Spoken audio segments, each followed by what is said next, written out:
Something freaky is happening in the world of AI, and I've been warning people about this for quite some time. It appears that a viral video of a woman telling people to wish her happy birthday created quite a stir when people realized that that woman was not real. We're going to get into the concerns that I have about AI. Again, AI can be used as a tool. It can be used as something for good, or it can be used in a bad way. And this example right here is AI being used in a bad way. Check out this viral video, ladies and gentlemen, of this woman in her military uniform asking people to wish her happy birthday. Check this out. Today is my 40th birthday, no husband, no kids. I made this TikTok myself. Can you say happy birthday to me? We're just going to mute it here because of the music. So it's a TikTok video. Here are all the people wishing her happy birthday. So again, there would be no problem with this if this was a real person. But this woman is not real. And a lot of people fell for this. As you can see, look at all the people, over 1,900 comments telling her happy birthday. Now let's go back and look at this a little bit closer to see if we can pick up on the fact that this is AI. 40th birthday, no husband, no kids. Okay. Watch the demeanor, watch the behavior. This one is hard to spot. A lot of the other videos, I can say, oh, that's obviously AI, but this one looks a little tricky. Watch it again. Today is my 40th birthday, no husband, no kids. I made this TikTok myself. Can you say happy birthday to me? Yeah, that one's hard to tell. And I want to talk about the propaganda that's being used here as well. Okay. So all of those people, over 1,900 people commented and told her happy birthday. None of them thought that this was AI. All of them believed that this was a real person, and it's not. Now let's get into the propaganda being used here. I told you AI can be used for good or it can be used for bad. Does anybody find it interesting that they happen to use someone, an AI model, just happens to be a soldier, just happens to be wearing a military uniform, and it's a Black woman? What is the message they are trying to send? We all know that military recruitment in this country has not been the way it used to be. A lot of the younger generation doesn't want to join the military because they don't support these wars, which is a positive in my book. Are they trying to sell the military to the younger people? We know that this has been done before with video games via Call of Duty. We know that there have been recruiting done on Twitch. We talked about this a couple years ago. She even has like the vernacular down. This AI woman even has the vernacular now. Listen to what she says. No husband, no kids. Listen. Today is my 40th birthday, no husband, no kids. I made this TikTok myself. Can you say happy birthday to me? Guys, this is scary. And this is what I was warning people about before, like not being able to tell the difference. She has the vernacular down, no husband, no kids. What message are they trying to push with this particular video? And why did the AI model happen to be a soldier in the US Army? Why? Why does she have to have on a military uniform? Why can't she just have on regular clothes? I don't know. Why can't she have on like just a sweater and jeans? Why is she wearing a uniform? Ladies and gentlemen, we have to pay attention to what is happening all around us. And AI is one of those tools that I've been warning people about. They're going to use it in certain ways to push whatever agenda, propaganda, or message they want. And another thing I want you to pay attention to and think about this.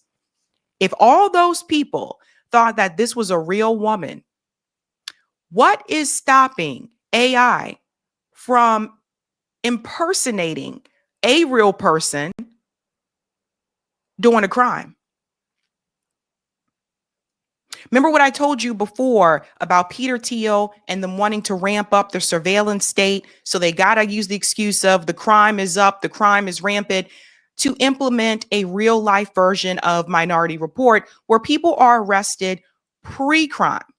So what if someone made an AI model of an actual person, and in that video, it showed them doing something or saying that they were going to do something that was criminal? Now, the real life person could get arrested for something that they did not do. What tools do we have to prevent that from happening? And what tools do we have in place that would obviously prove that the real person is innocent and that this is AI? Andrew Yang warned people about this a long time ago when he was running for president in the Democratic Party 2020. He was a part of that Democrat primary. And one of the things that he was really passionate about was what was going to be happening with AI. He has a lot of friends that work, in Silicon Valley, and he was trying to tell people that AI was coming. And I heard all of this, but I didn't realize it was going to happen as soon as it is. And yet here we are. Well, Andrew Yang was just recently on CNN, and now he is sounding the alarm once again about the job market. Everybody needs to listen to this, because I don't know if this is anything that we have control over, but we need to prepare, because this could possibly be our future. Listen to this. AI is no longer an abstract threat. It's causing job loss right now, and the headlines, they tell the story. The Massachusetts Institute of Technology, MIT, on Wednesday released a study that found that artificial intelligence can already replace 11.7% of the U.S. labor market, or as much as 1.2 trillion in wages across finance, healthcare, and professional services. Finance, healthcare, and professional services. So that means even someone, gone are the days where people say, go to college, get a degree, and then that way you can make a lot of money, major in a field that has a higher salary so that you can pay back your student loans. But listen to the industries that he mentioned: finance, healthcare. So that means accountants. I told you before about the coding, how they can replace those jobs. The healthcare jobs, Bill Gates have been sounding the alarm about this. They said, in about 10 years, we can replace some of the nurses, some of the doctors with AI. So what are people going to do? The point that I'm trying to make is this: no profession is safe. That is what we've come to at this point in this country. Andrew Yang warned people about the trucking jobs, that his friends were already making these self-automated trucks. So gone are the days where you can say, oh, just become a truck driver, get your CDL license. This is what we're headed for. And I'm wondering, what is going to be the excuse then? And would that mean that we would have to have some type of universal basic income? Because obviously, everyone's not going to be able to have a job. The New York Times recently reported that Amazon is on the cusp of replacing what would be 600,000 warehouse jobs with robots, and plans to automate 75% of its operations. CNBC reporting that Salesforce, Walmart, Paramount, UPS, YouTube, and Meta have all announced new rounds of layoffs attributable to AI, with nearly 1 million job cuts nationwide this year. And all of those data jobs, like for people who do like data analysis, or people are like, well, I'm an analyst, I'm a this, I'm a that, like that can be done with AI. They may not need people. And you're wondering what would be, why would they want to do that? I mean, you don't have to give AI benefits. AI doesn't need healthcare. AI doesn't need time off. They're slowly trying to find ways to replace the workers, but also to replace our very own reality. And I don't know about you, but I'm not okay with this. Not okay with it at all. Let's continue on a little bit more here. That's the job loss that we can measure. Now consider what some are predicting about the future.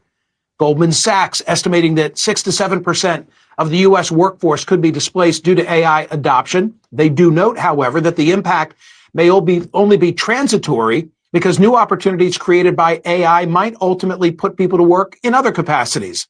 A report by the McKinsey Global Institute finding that AI could displace 40% of American jobs due to automation by 2030. That analysis found that robots and AI agents could automate more than half of U.S. work hours, both manual and cognitive, using technology that's available today if companies redesigned how they'll do things in the future. The world.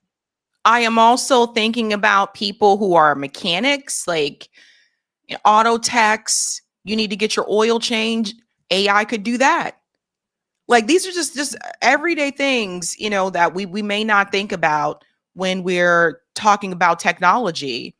And what that means is that people may end up with jobs that they don't necessarily want, or you just may not have a job. There may not be jobs for everyone. And this is something we really have to talk about, folks. We really got to think about this because we're talking about the future. They're saying by 2030, it's 2025, it's almost 2026. So the future is not that far away. World Economic Forum projecting that 92 million jobs worldwide may be displaced by 2030. Ford's CEO saying that AI could replace half of all white-collar workers there. NYU professor Scott Galloway predicting that AI will hit middle management first, noting that 6% dropped in managers at public companies since 2022. So here we are, AI eliminating jobs, more automation coming. If millions of people lose work, how will they support themselves? This is where an idea from the 2020 presidential campaign returns to the conversation. Universal Basic Income, or UBI. The concept, pretty straightforward. Every American adult would receive a set check each month. For Cook County, Illinois, which includes Chicago, this concept just became reality. The Cook County Board of Commissioners unanimously approved its 2026 budget proposal just this month. It includes $7.5 million for a guaranteed basic income program. Commissioners approved it after the success of a pilot program where the county provided $500 a month to 3,200 households over 2 years. Survey findings based on that pilot revealed that 94% of the program recipients used the funds to address financial emergencies. 75% reported feeling more financially secure. 70% said that the program had a positive impact on mental health. Of course, there's the question of how do you pay for it? In the case of Cook County, as a result of the decrease in commercial real estate values, everybody's property taxes are now sky high. In Chicago, rising 16.7%, the largest jump in at least 30 years. West Garfield Park saw an increase of 133%, North Lawndale 99%, Englewood 82.5%. So it's always interesting to me whenever we talk about programs or opportunities for people here in the United States. All of a sudden, it's how are you going to pay for it? But nobody ever asks how you're going to pay for all these wars. We have a defense budget that's over $800 billion. No one stops and says, oh, how are you going to pay for this war? How are you going to sit up there and not make billionaires pay their fair share? How are we going to pay for that?